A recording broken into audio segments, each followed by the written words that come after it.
さあ今日は紹興酒漬け骨付き鶏もも肉のせいろ蒸し。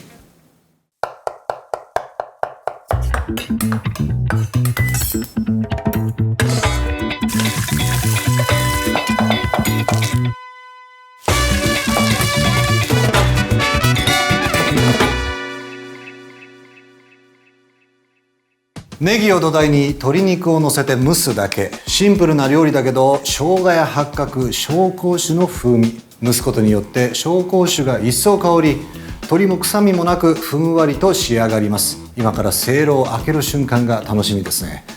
始めていきましょう。さあ今日もお願いいたします。でここに骨付きの鶏もも肉があるんですけれども、よし、これはバットに乗せて、まずは生姜ですね。これをスライサーを使って切るとき気をつけてくださいね。薄くスライスした生姜をちょっと並べていき、でこれを千切りに。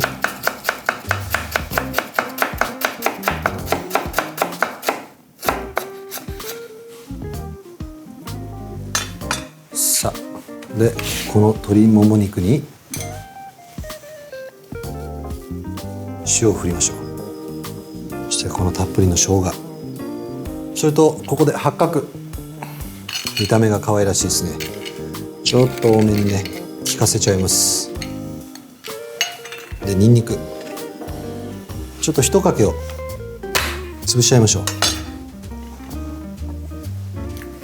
う。でピリッと味が引き締まるように鷹の爪ホールを入れ、でネギなんですがシンプルに3、4センチに切っていきましょう。ちょっと多めに今回2本使っちゃいます。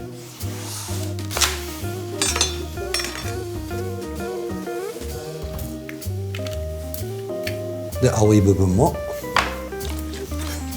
使いましょうか。さあここで紹興酒を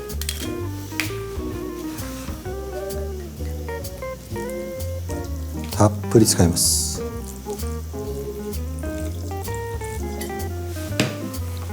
さあ全体になじませて、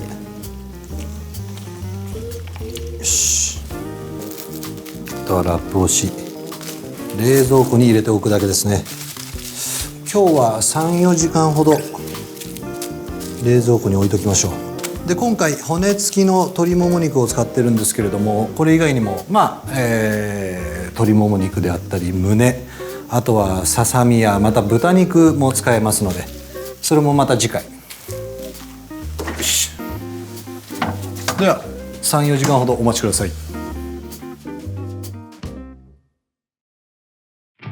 さあ3、4時間が経ちました。開けましょう。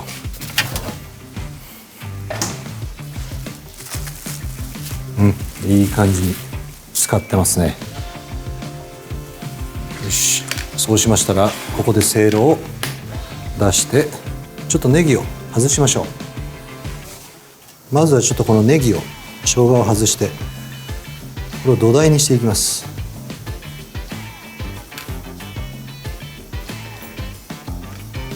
さあその上に鶏肉を乗せていきますよ。これまた香りがすごいね。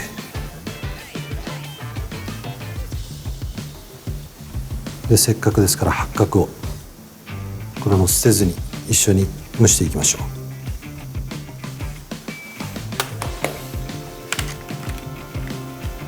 う。でまたもう一段のせネギで土台を作っていきます。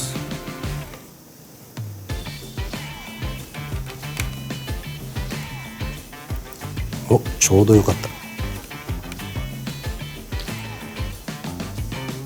これまた紹興酒で漬けてるからもう香りが上品ですよね。さあ紹興酒で漬けて少し時間を置いて、あとは蒸すだけなので簡単ですね今日は。よし、でこれを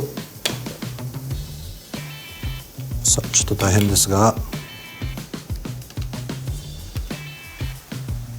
さあでここからですねちょっと強めの中火で約、30分ですね、待ちましょう。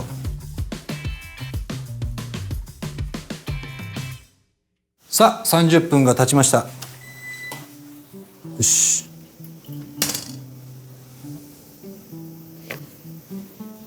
ちょっとここからがどうなってんのかいきますよ。紹興酒、しっかりと香りが出てますね。よし、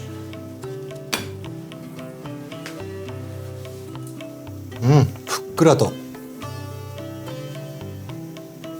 いい感じに鶏肉が仕上がってますね。ちょっとここで白ごまとシャンツァイで飾りましょう。もうこれはちぎって、